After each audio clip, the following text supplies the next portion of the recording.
Hello students. आज हम लोग आए हैं सुमित अरोड़ा के पेज नंबर 155 पे, जो हमारा तीसरा पार्ट्स है इस चैप्टर का और ये आखिरी भी होगा।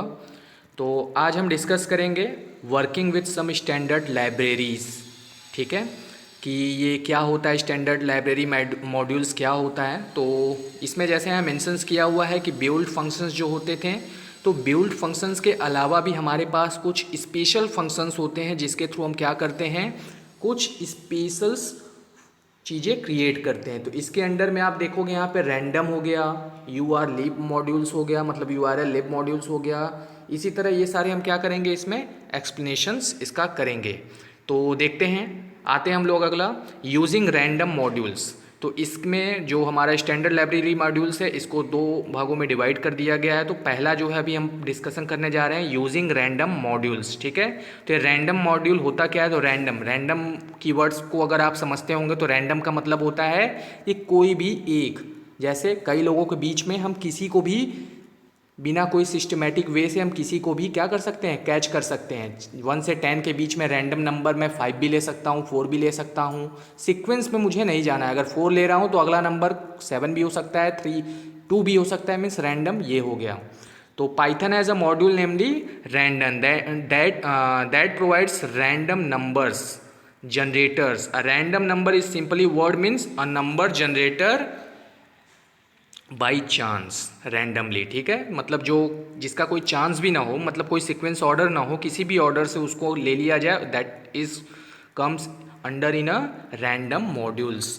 तो इसको हम लोग कैसे करते हैं, तो सबसे पहले हम इसको क्या करेंगे, इन्वोक करेंगे लाइक रैंडम मॉड्यूल। तो यहाँ आप देख लीजिए, ये रैंडम मॉड्यूल हो गया आपका। यहाँ से हम क्या कर रहे हैं, उस रैंडम कीवर्ड्स के थ्रू हम उसको इंपोर्ट करा रहे हैं। तो आगे देखते हैं हम लोग। Two most common random number generate functions in random modules are, तो पहला हमारा रैंडम है, दूसरा rand int a comma b है। तो रैंडम क्या होता है एग्जैक्टली, रैंडम का देखिए यहाँ पे कुछ पैरामीटर्स दिए हुए हैं कि ये क्या होते हैं, ये फ्लोटिंग नंबर में होते हैं। क्या होते हैं, it returns a random floating numbers and in the range of 0.0, 1। ठीक है, मतलब इनका एक रेंज होता है जो 0 से लेके 1 के बीच में ही होगा, मतलब जो भी नंबर्स आएंगे वो 0 से 1 के बीच में आएंगे। और यहाँ देखिए ये ब्लैंक पैरेंथेसिस लगा हुआ है, इसका मतलब क्या है, वैल्यूलेस है, इसमें कोई भी वैल्यू नहीं है। इट मीन्स बाय डिफ़ॉल्ट 0 से 1 के बीच में वो नंबर जाएंगे। ठीक है, उसी तरह रैंड इंट है, तो रैंड इंट का यहाँ देखिएगा क्या है, it returns a number integer n in range of a comma b. ठीक है, अभी तक मैंने यहाँ देखा था तो ब्लैंक पैरेंथेसिस था, मतलब नल था, तो उसमें हमारा 0 से 1 जाता था। बट अब मेरे पास अगर कोई ऐसी अपॉर्चुनिटीज़ है या फिर ऐसे चांसेस है जहाँ पे मुझे क्या करना है, कोई सिलेक्टेड नंबर के बीच का ही मुझे लेना है, जैसे सपोज दैट 1 से 10 के बीच का मुझे चाहिए, 1 से 100 के बीच का चाहिए, तो उस पोजिशंस में we comes with rand int a comma b के साथ हम आएंगे। तो यहाँ पे हम ए के प्लेस पे जो भी वैल्यू देते हैं लाइक 1 दे देंगे, और बी के प्लेस पे क्या दे देंगे, 100 दे देंगे। ठीक है, हाँ एक चीज़ यहाँ देखने की ज़रूरत है कि यहाँ देखिएगा a is less than equal to n, ठीक है, and less than equal to b। Rand int में ये प्रोसेस है। ठीक है, मतलब जो a और b की वैल्यू है, मतलब सपोज दैट अगर 1 से 10 के बीच का ले रहे हैं तो वैल्यू जो है 1 से 10 तक का पूरा पूरा होगा, क्योंकि यहाँ पे लेस देन इक्वल टू है। ठीक है, बट ऊपर आप रैंडम में देखेंगे तो यहाँ पे क्या बोला है, 0.0 is less than equal to n, मतलब 0 तो हो सकता है बट 1 नहीं हो सकता। ठीक है, ऑलवेज इज लेसर देन 1, मतलब 0.9 तक हो सकता है, 1.0 तक नहीं जा सकता। तो ये चीज़ देखने की ज़रूरत है। तो यहाँ पे देखिए एक प्रोग्राम छोटा सा इसने किया है, to generate a random floating point number between 0 to 1.0। तो इसमें कैसे किया है, सबसे पहले इसने यहाँ पे इंपोर्ट किया है।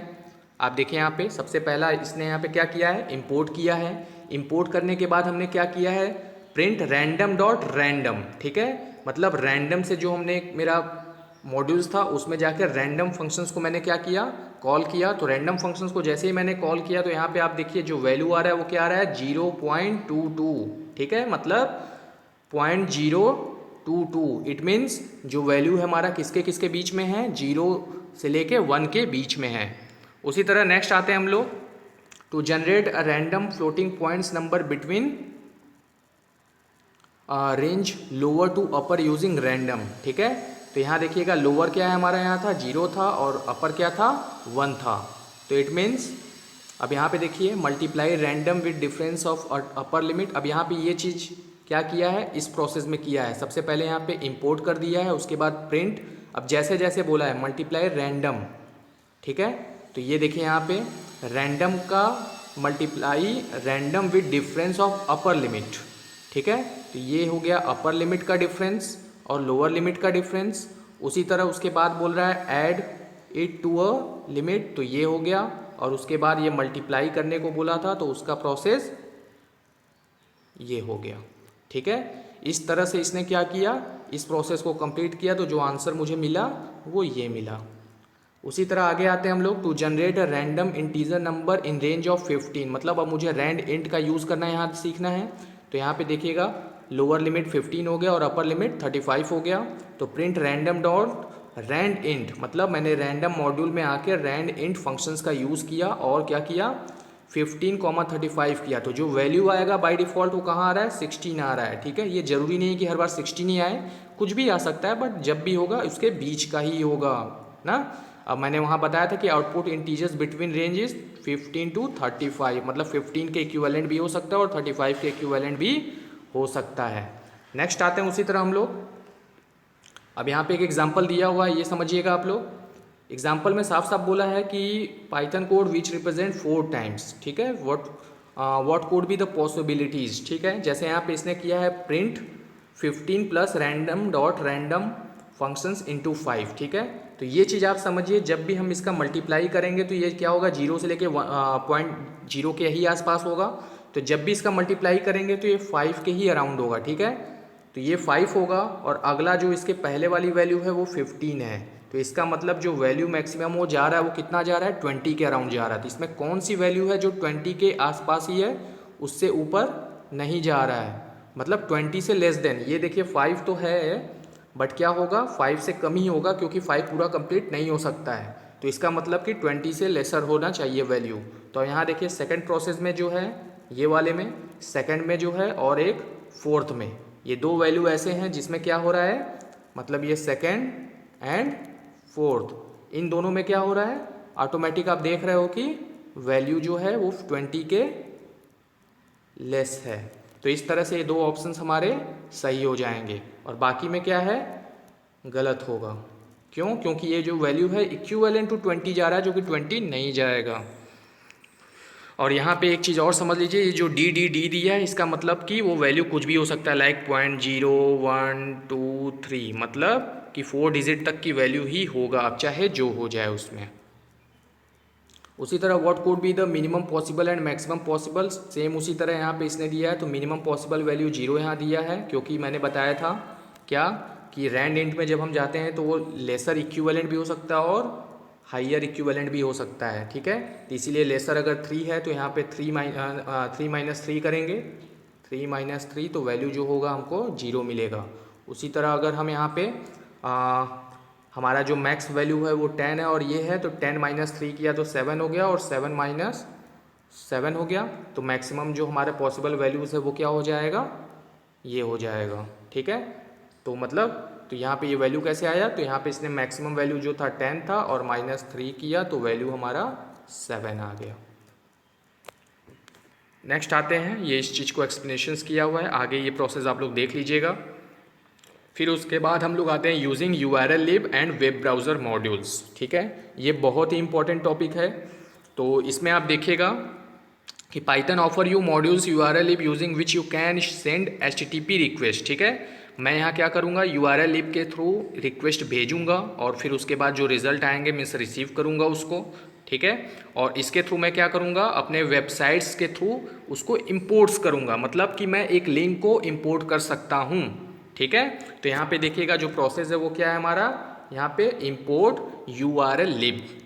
तो आगे देखते हैं हम लोग कैसे हम लोग करते हैं। तो URL-lib module is a collection of sub modules like request, error, parse, and while we shall go to detail discuss of URL-lib module, you shall learn to use URL-lib request that is primarily used of opening fetching URLs, ठीक है। तो हम लोग यहाँ पे cover करते हैं। देखिए ये प्रोसेस है हमारा, सबसे पहला प्रोसेस है URL-lib.request.url लोड।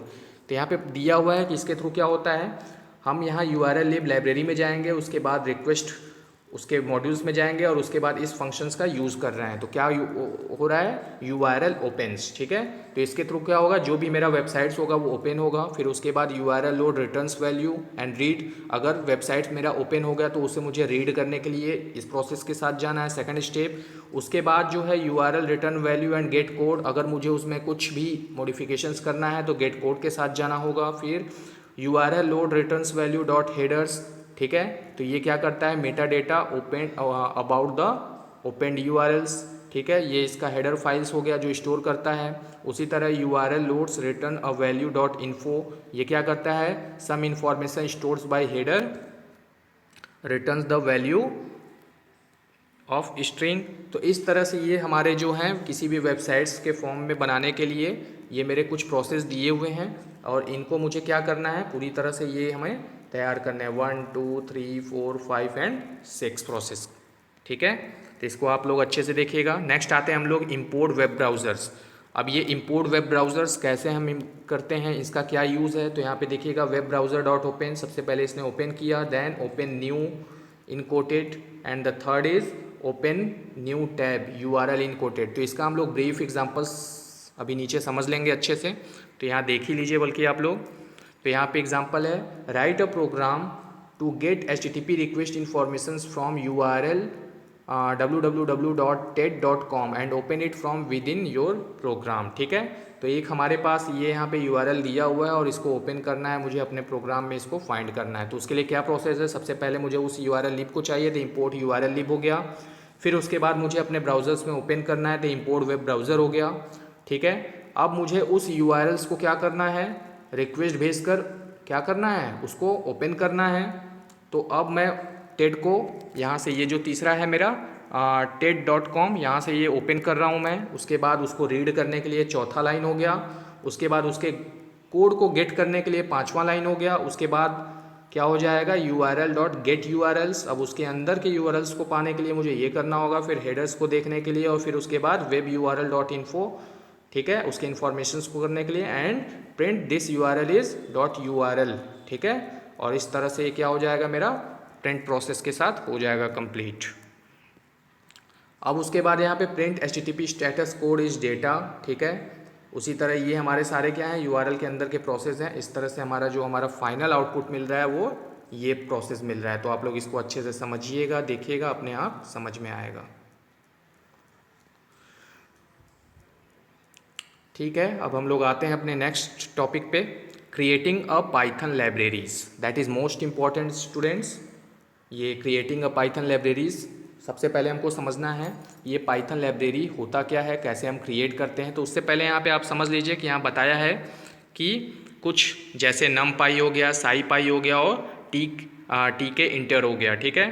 तो NumPy के बारे में बोल रहा है कि हम लोग कहाँ पढ़ेंगे, चैप्टर 8 में डिटेल्स में पढ़ेंगे, ठीक है।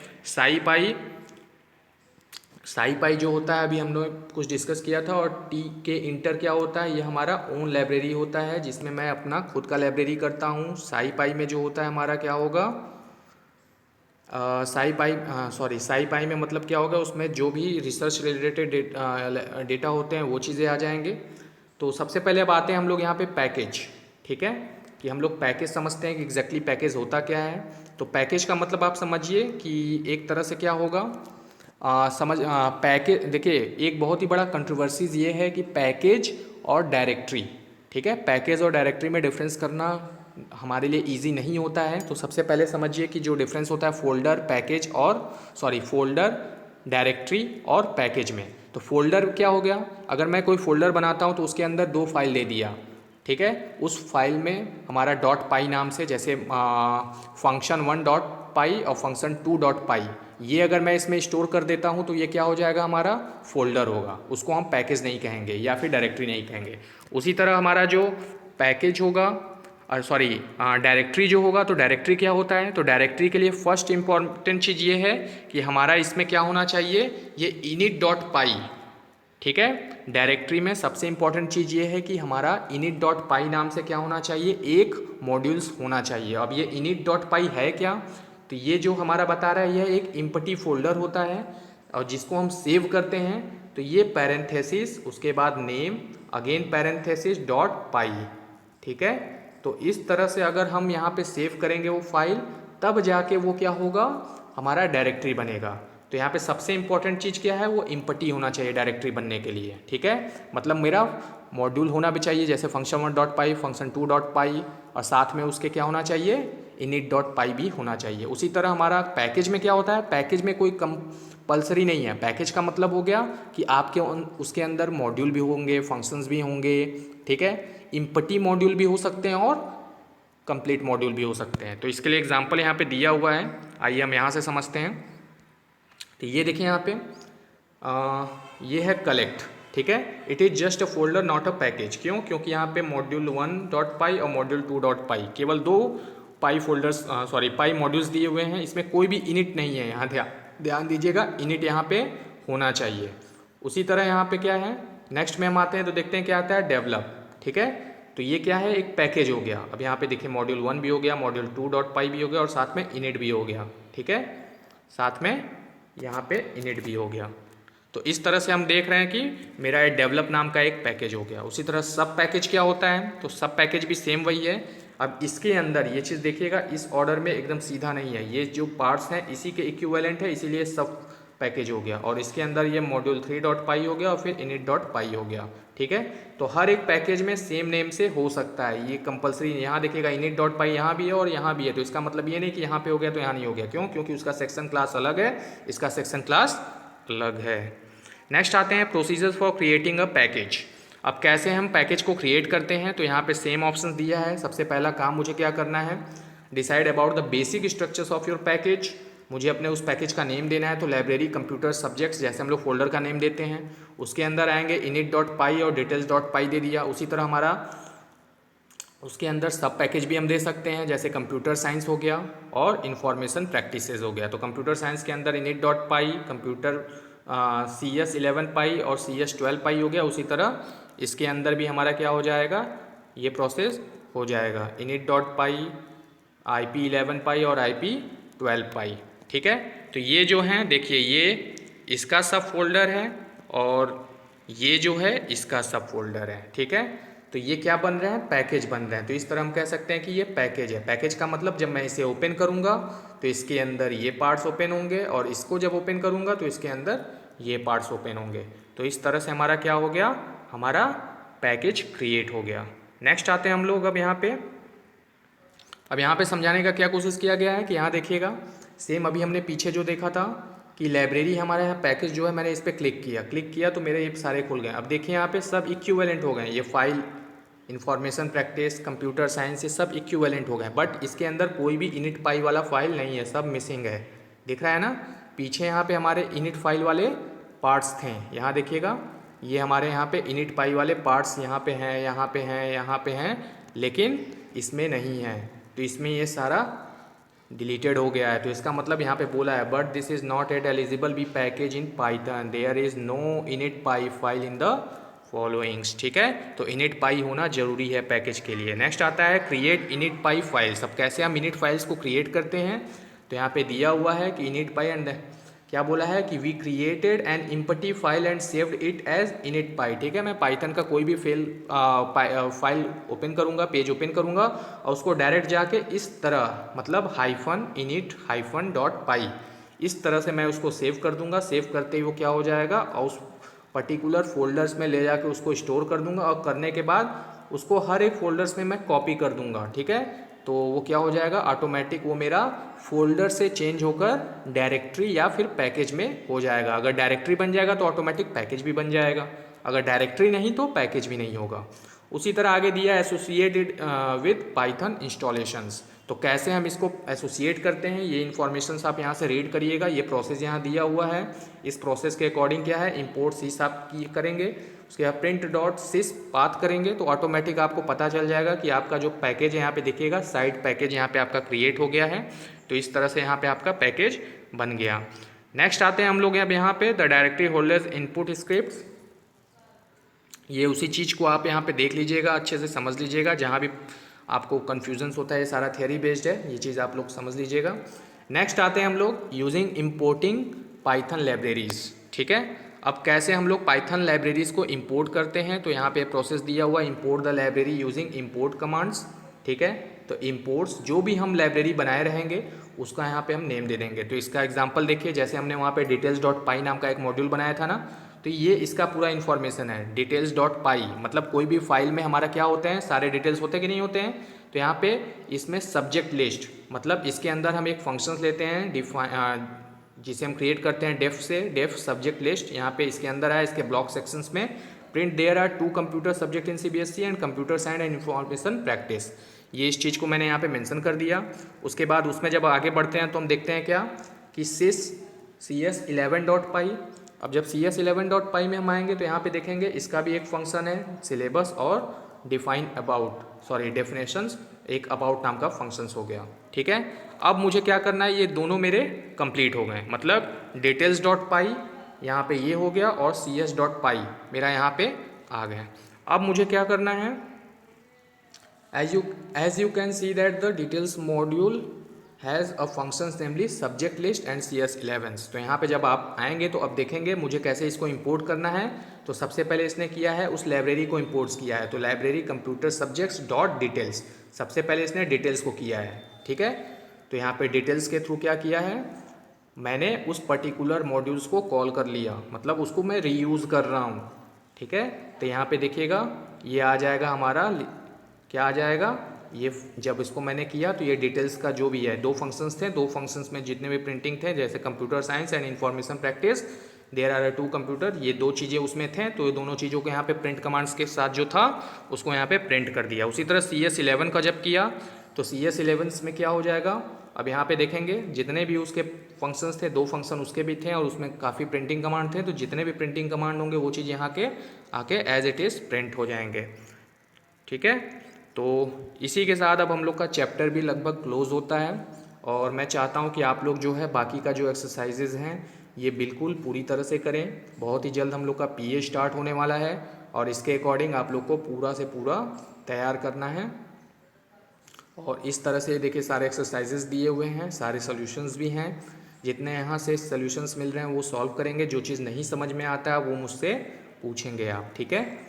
और इसी के साथ मैं देख रहा हूँ काफ़ी लोग अभी वीडियोस नहीं देख रहे हैं, तो मैं सबसे उम्मीद यही करता हूँ कि सब वीडियोस देखें और अपने पढ़ाई को कंटिन्यू करते रहें। और टिल देन बाय बाय। अब हम लोग नेक्स्ट सेशंस में मिलेंगे अगले चैप्टर 5 के साथ। ठीक है। Okay, thank you.